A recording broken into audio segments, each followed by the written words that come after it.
செயற்கரிய செயல்களை செய்தவர்கள் நாயன்மார்கள் என்று அழைக்கப்படுகிறார்கள். அந்த வரிசையிலே கோச்செங்கணா சோழன், சோழ மன்னன் சுபதேவன், கமலவதி ஆகியோருக்கு மழலை வேண்டி தில்லை கூத்தபிரானை வேண்ட இறைவன் ராணியின் கருவிலே திருவானைக்காவல் பெருமானுக்கு பந்தல் இழைத்து வழிபட்ட சிலந்தியே மகவாக பிறக்கிறது.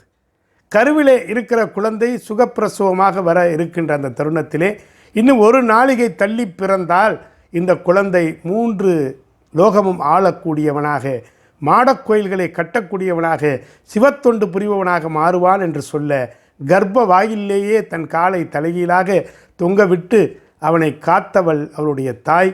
அவன் கர்ப்ப வாயிலே என்றதனாலே அவன் கண்கள் சிவந்திருந்தது. கோச்செங்கணா என்று அன்னை அங்கே அவன் பெயரை சொல்லி மடிந்து போகிறார். அவர்தான் அந்த யானை புகாத மாடக்கோயில்களை கட்டி சிவ அடியார்களுக்கு தொண்டு செய்து பெருமை பெற்றிருக்கிறார்.